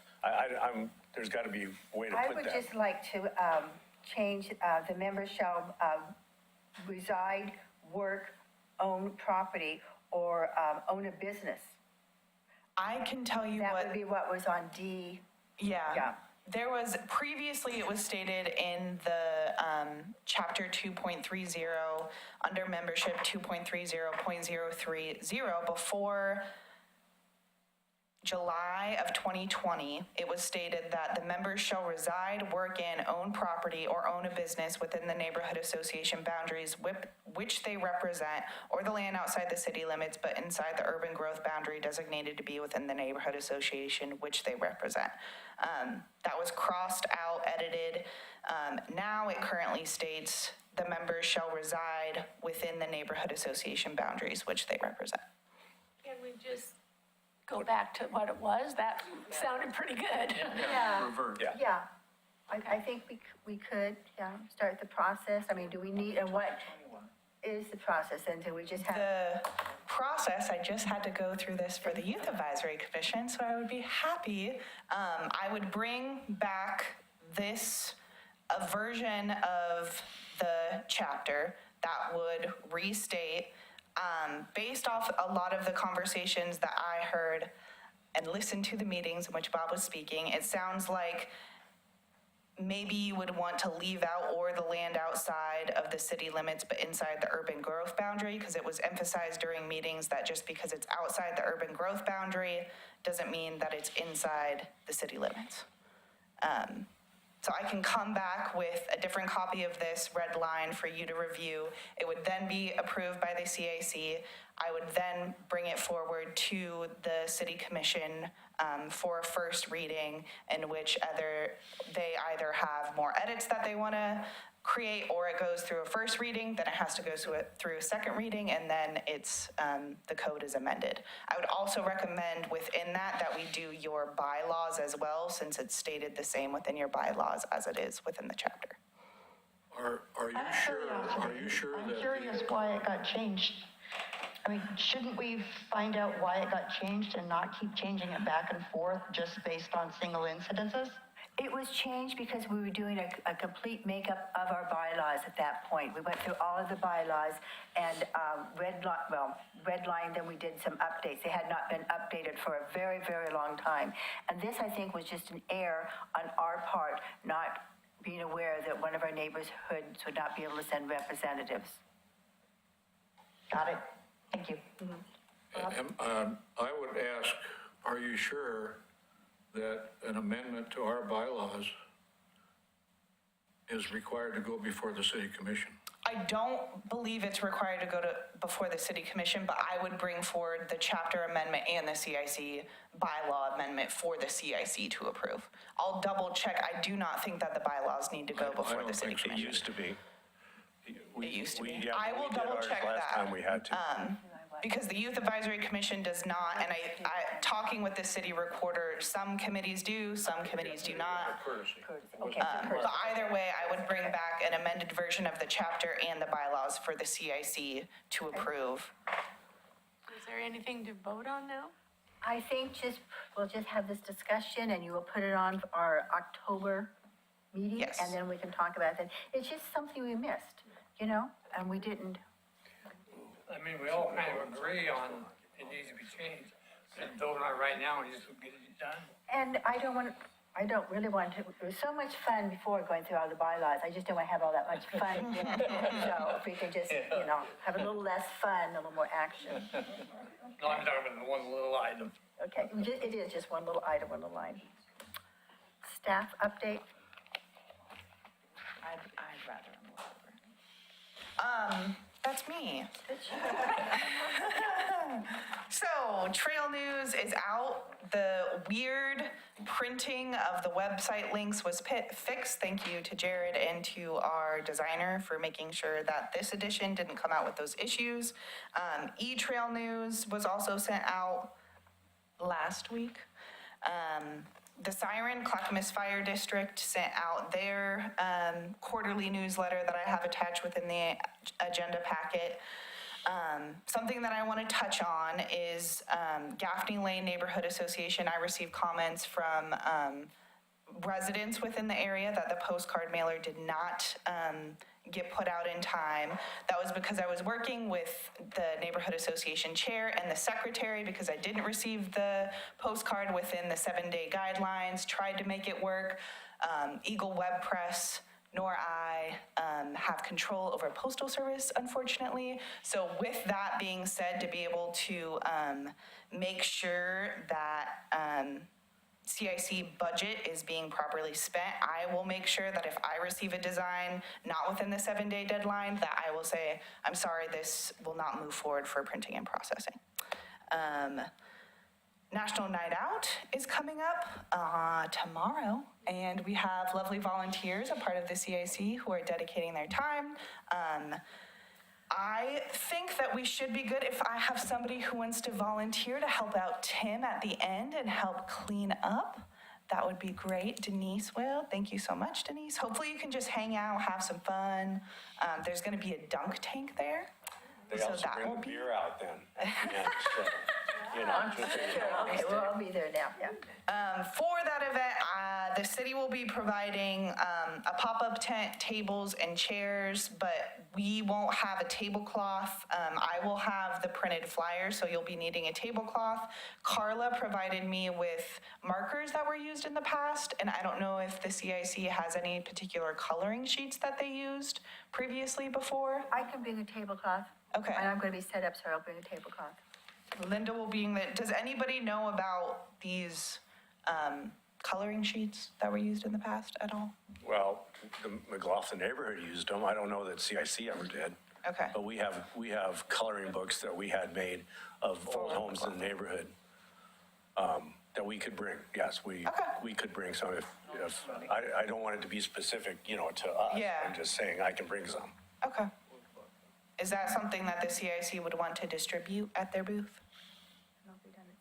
It's basically pictures of older, line drawings of older homes in the neighborhood, in our neighborhood, and a packet of crayons to go with it. And we give them out at events and let kids have something to color. Awesome. I have some formal artist coloring sheets that were donated for anyone to use. I could forward them to you. That would be awesome. I'm gonna let McLaughlin Neighborhood Association do, I think that it's a part of the neighborhood. I think if the CIC doesn't have any opinions. We'll bring some. The other thing that I have is the neighborhood association map that I grabbed from the basement. I also have the little tiny dots for people to be able to place. It's already filled with dots. So if you choose to remove those dots beforehand, I will let the people who are setting up tackle that, or you can just have people add on to all of the previous dots of the past. But that will be there. I will also make sure to bring neighborhood association flyers that you all should have looked over. I did edit Elyville Neighborhood Association on that flyer to emphasize that the September Neighborhood Association meeting is happening at 6:30 at a different location, Holmes. Yeah, so I edited that. We're gonna, I put on there 6, but 6, okay. yeah. Whatever time that you sent. 6:30 is fine, though. If you've already changed it, I can make sure to have our postcard person, they're getting the postcard ready right now, so. Whatever time you sent to me over email is the time that I put. So 6:30, Yeah. we'll just make sure. Okay. Not to confuse the folks out there in the neighborhood or that are coming to the event, but I don't believe on that poster, Elyville is actually noted as Elyville. So if there's a way we can get a sticker name to cover that, that way we won't confuse people. I will see if there's a label maker around City Hall, and I'll figure something out for you guys tomorrow. But if I always encourage candy is always a great thing to have at your booth. For the kids too. Yeah, of course. Do you want me to forward some historic pictures of my neighborhood, just a couple of them that you'd put out there on the table, or since we did the neighborhood restoration of the name? I would not have any, if you want to bring those, I encourage you to bring them. I could print that, but I had, you know what I mean? That's your booth for you to decorate and zhuzh up in whatever way you seem fit.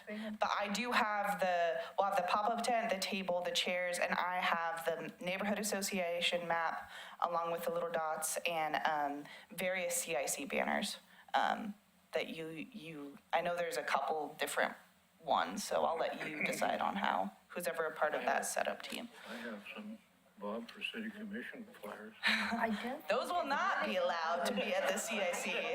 Great point, Bob. We can get that in there. Well, you gotta try everything. I know you do. Last time. Okay, moving on.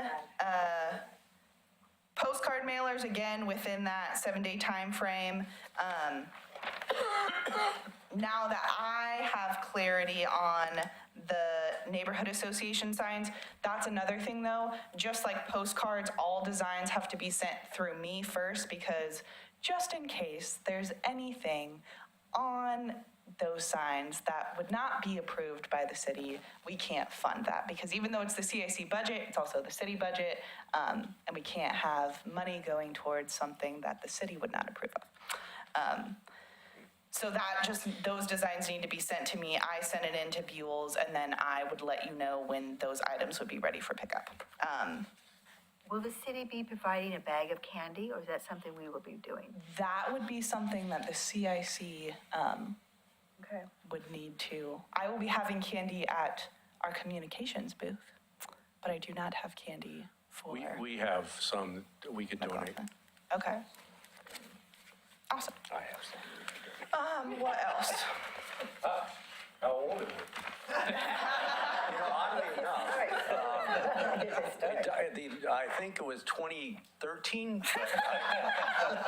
Was it in the freezer? Good year. Jawbreakers.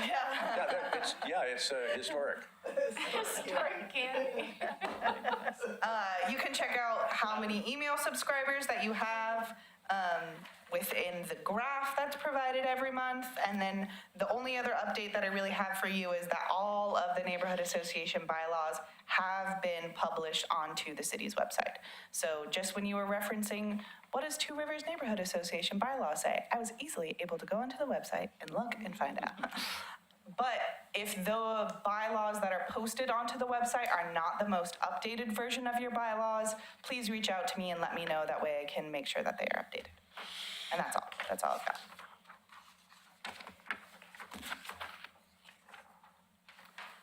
Round table? Tim? Denise? So we've been busy selling snow cones at the concerts in the park, and we did a pretty good sales last week because it was really warm, and there was a really good group, so. Denise, is your mic on? It's on. It is on. Okay. Sorry. Can you hear me now? Okay. So we've been selling snow cones and did really well last week at the concerts in the park. Our last meeting, we had an update from John Lewis about Public Works in the works. And what else? That's pretty much it. I had a question, a comment. I noticed that Hannah had sent out some land use information to us, and I asked if that was for the CIC or if it was for specific neighborhoods. It seemed like it could be either way. And my question is this, if we have CIC land use issues, is there anybody that's going to respond to that? Do we have a land use person assigned to, because, if we don't comment, it'll go right past us. And it seems to me that if we have an opportunity to comment on space that's not in the specific neighborhood, which is what our charter is, we should have somebody responsible for reviewing those and discussing it. And I know there are people on the planning commission, and I'm on HRB, so a lot of us can't do it. I'm just wondering how we should handle that. That's one question, and you can just talk that some. We can talk about some other time. But the other question I had is, in the past, when we first started the CIC, and then further on, we used to hold a candidates forum, And this, because that really was our charter, was to, you know, to be able to bring people together and as citizens. And it was very popular. The first time we did it at the college. Second time we did it at the Pioneer Center. And it seems to me, and it doesn't necessarily have to be this year, but I think it's something we should talk about, because I think from the neighborhood perspective, I think a candidate would probably rather go to one as opposed to go to 12. Different ones, and I think the CIC, I think that should be part of, that is part of our charter, really, is to get that citizen involvement, and I think that's something that we should talk about. It may or may not be too late for this election, but I think it's something that we should plan on. That's Great. I do too. How long did it take you to set up, I mean, because you were here when they did it before. How long did it take you to set up and get the form, the place to have this? And of course, the candidates were there. Was that a big process, or? Oh, no, it wasn't very difficult. We basically had, we just had to contact, we did it for city, state, and county candidates, and it was only state candidates that affected the Oregon City area. And so there was only 2 people. And so we had those, and we had county commissioners and anybody else in the county that was going to be there, and then, of course, city commissioners. And we had it at the Pioneer Center, so it was just a matter of finding a date that would work for them. And then we sent out brochures to the neighborhood associations, and they could decide how they wanted to handle it. Nowadays, we can put it all on our webpage, you know, or whatever. But I just think it's something that we should consider.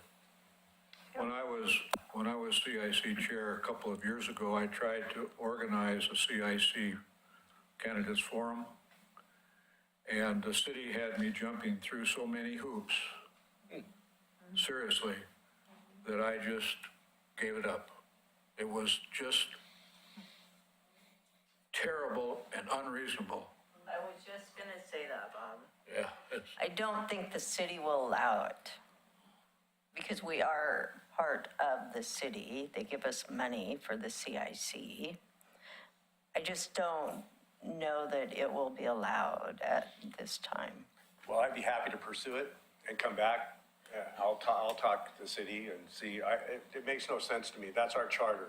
I mean, that's what our job is to bring citizens together over land use.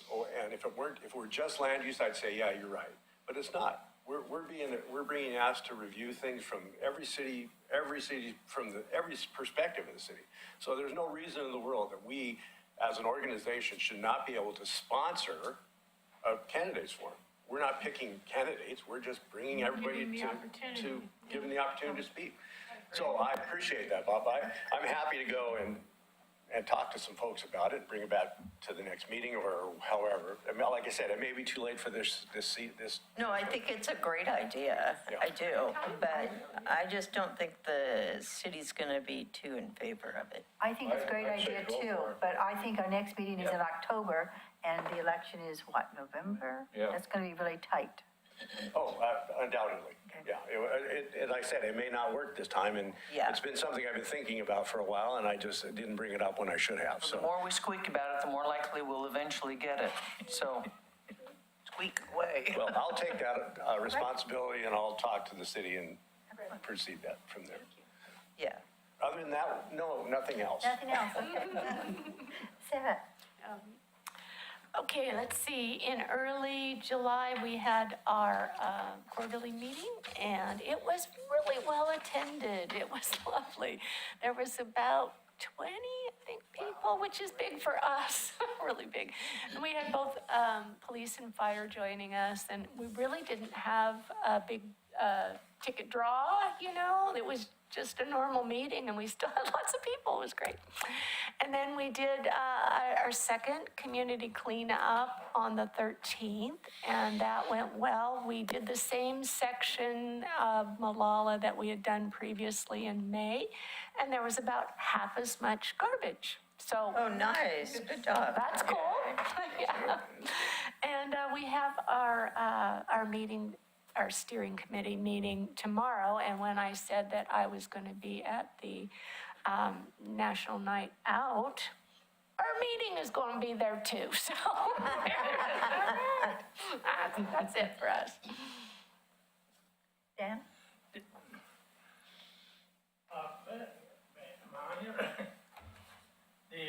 We're working on our signs. We put a lot of signs out on the road for our meetings, and we're finding out that we're probably going to be doing our mailings in the future, because the signs are doing a better hit. And with Gaffney, their mailing didn't go out, but they had some nice, small signs. And they, Is your mic on?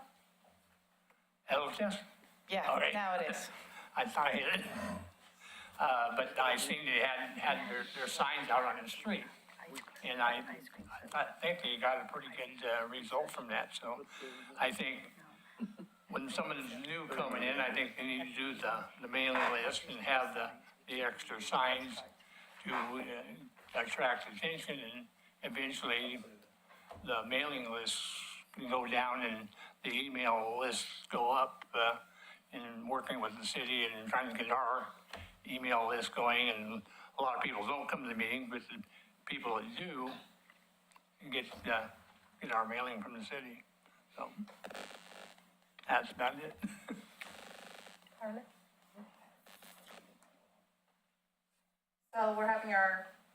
So we are having our Elyville Ice Cream Social at Barclay Hills Park on Saturday, the 24th, from 1 to 3 p.m. And we're gonna do the same old thing we typically do. We're trying to invite the canines to come if they're available. I know we made a reservation.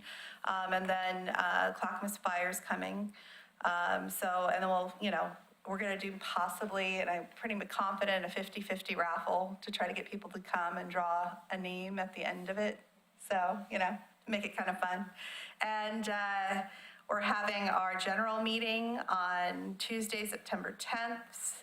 We're going to do 6:30, a little earlier, because it gets darker faster and it's outside. We're doing it at the Holmes Rose Farm.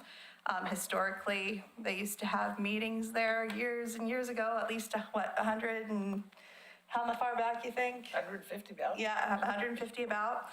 And, I'd have to do the calculations correctly, but we're gonna meet on the front porch because MMA doesn't have enough staffing. So we're gonna meet on the front porch and have an old school, meet the candidates. And we're gonna also, let's see here, if there's anything else. We're asking residents to bring a blanket or chair, because obviously we're not gonna have chairs there. And I don't want people to have to stand the whole time who can't. So that is the plan pretty much, yeah. And it'll be fun. Okay, Bob? Nope, I'm good. The most exciting thing we have going in Park Place right now is we're trying to build a new trail within the Park Place Park. The Park Place Park is one of the most neglected parks in the city. And Jerry Herman is heading that up along with Jackie Hammond-Williams, who was here this evening. But they've run into a serious infestation of poison oak. Ooh. And it's nasty, so it's kind of put to a stop right now until we can figure out some funding to eradicate that poison oak. I've got it on my back 40, and I haven't been back there in 2 years. So that's all we have going in Park Place. Thank you. We will be having a steering meeting this month for our September 19th meeting. That's what we've got coming up. And Adding to that, we had our ice cream social in July and our meeting simultaneously. And we had a good turnout, as always. And we take contributions and a raffle, and we always come up ahead. It's really quite an outpouring of community, and I think it's a good thing to do, and I recommend it to any neighborhood. It seems like people just like ice cream. Funny thing. And that's all I have to say. Yeah, we can't have you, Bob. we try to break. Shelley, do you want to report for ours? Yeah, sure. We have a steering committee meeting coming up on August 20th, 6:30. And that can be attended as a Zoom meeting, or I believe that one is just Zoom meeting. And I think a lot of us are pretty happy that we finally got the horrible house in our neighborhood finally sealed up and no more transients in it. So thank you, Oregon City Police Department. And what about the Wesley Lynn Dog Park fencing? That was just discussed, but there's no decisions on that. Okay, It was simply a discussion. thank you. Was there anything else you wanted to add? Not from staff. Okay, Jared? Okay, take it away. Yes, thank you. So first on the Park Place issue, I just want to give a huge shout out to our staff and to our planning commission. When the city commission directed staff to look into how we can tighten that up, we knew it was a heavy lift, but we also knew that the people involved were just as passionate about that issue as we are. And so looking ahead to how we can still abide by state standards while making sure that the color of what was originally intended for that space is honored is a worthwhile endeavor. And so I'm grateful for that. On the matter of land use, I just wanted to give you an update. This is more in the Caulfield area, Dan. So the city has filed an amicus brief for a case. It's called DLCD versus Clackamas County. And I've heard a few people talking about it online. And basically what it is the county is trying to densify some of the areas just outside of city limits for how much development can occur. And people have been asking why we're concerned about it, and the reason why we're concerned about it and why we're investing resources into fighting against it is because the things that happen right outside of our city directly affect our transportation system, and the denser that development is at the fringes of the urban core, the more and more we're going to have people on our transportation system clogging up our roads. And so this is something that we've taken exception to by the county, and so we are participating in that. And I think that's just another example of how we're really trying to be aware of how much within the city limits is being developed right now, especially in that area off of Beaver Creek, not to mention the areas that are outside of the city limits that are going to have a profound impact on our quality of life. I recently spoke at the Gaffney Lane Neighborhood Association. I was a guest speaker and I was grateful to be invited. And I just want to extend that same offer to the rest of you. I've attended almost all of your neighborhood associations. I think just Elyville because it meets on the nights we have our work session. So if you're ever interested in having me come speak, I'd be happy to do that.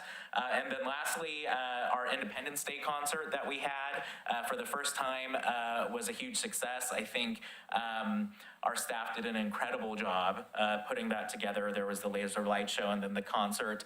And I think the attendance was very great. I know our staff was very worried because it was the first time doing such an event, and I think with the reception that we got, it'll definitely be something we look into enhancing in future years. So that is what I have for tonight. Thank you.